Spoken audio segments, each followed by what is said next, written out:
നമസ്കാരം. ഇഫക്റ്റ് ന്യൂസിലേക്ക് ഏവർക്കും സ്വാഗതം. 3000 ട്രാൻസ്പോർട്ട് ബസ്സുകളിൽ സർക്കാരിൻ്റെ തിരഞ്ഞെടുപ്പ് പരസ്യം. ചിലവ് വെറും 9 കോടി രൂപ. തിരഞ്ഞെടുപ്പ് മുന്നിൽ കണ്ട് 9 കോടി രൂപ മുടക്കി പിണറായി സർക്കാരിൻ്റെ അവകാശവാദങ്ങളുടെ പരസ്യം 3 മാസം KSRTC ബസ്സുകളിൽ. ഒരു ബസ്സിന് പ്രതിമാസം 10,000 രൂപ എന്ന കണക്കിൽ 3000 ഓർഡിനറി ഫാസ്റ്റ് സർവീസുകളിലാണ് പരസ്യം. സർക്കാർ നൽകുന്ന ഉള്ളടക്കത്തിൽ പരസ്യം തയ്യാറാക്കി പതിപ്പിക്കേണ്ടത് KSRTCയാണ്. ഇതിന് കോർപ്പറേഷൻ കരാർ നൽകും. ഡ്രൈവറുടെ കാഴ്ച മറയാത്ത പരസ്യം പതിക്കാൻ സുപ്രീം കോടതി KSRTCക്ക് അനുമതി നൽകിയിരുന്നു. 2019 ശബരിമല സർവീസ് നടത്തിയ KSRTC ബസിൻ്റെ മുൻപിലെ ഗ്ലാസിൽ പോലും ചിത്രങ്ങൾ ശ്രദ്ധയിൽപ്പെട്ട ഹൈക്കോടതിയുടെ ദേവസ്വം ബെഞ്ചാണ് ബസ്സുകളിൽ പരസ്യങ്ങളും ചിത്രങ്ങളും നിരോധിച്ചത്. നഷ്ടത്തിലായിരുന്ന KSRTC പരസ്യ വരുമാനത്തിൻ്റെ സാധ്യത ചൂണ്ടിക്കാട്ടി സുപ്രീം കോടതിയെ സമീപിച്ചു. ഡ്രൈവറുടെ കാഴ്ച മറയാത്ത രീതിയിൽ ബസ്സിന് പുറത്ത് പരസ്യമാകാം എന്ന് കോടതി ഇളവ് അനുവദിച്ചു. സമാനമായ ഇളവ് ടൂറിസ്റ്റ് സ്വകാര്യ ബസ് ഉടമകളും ആവശ്യപ്പെട്ടുവെങ്കിലും മോട്ടോർ വാഹന വകുപ്പ് അനുകൂല നടപടി എടുത്തില്ല.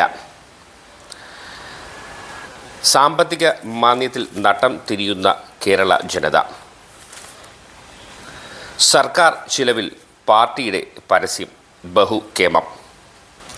പാവങ്ങളുടെ സർക്കാരിൻ്റെ ധൂർത്ത്. തൊഴിലാളി വർഗത്തിൻ്റെ സർക്കാരിൻ്റെ ധൂർത്ത്. മലയാളിക്ക് ഇതൊക്കെ ഒരു ശീലമായിരിക്കുന്നു. പ്രതികരിക്കാൻ പ്രതിപക്ഷം ജനങ്ങൾ ഇതൊക്കെ തിരിച്ചറിയട്ടെ എന്ന് പ്രത്യാശിക്കുന്നു. ഇനി ഇലക്ഷൻ നാളുകളാണ് എന്നതും ഓർമ്മ വയ്ക്കുക. ഭരിക്കേണ്ടവർ ആരാണെന്ന് സ്വയം വിലയിരുത്തുക. എല്ലാ മലയാളികൾക്കും നല്ലൊരു ജീവിതം ആശംസിക്കുന്നു.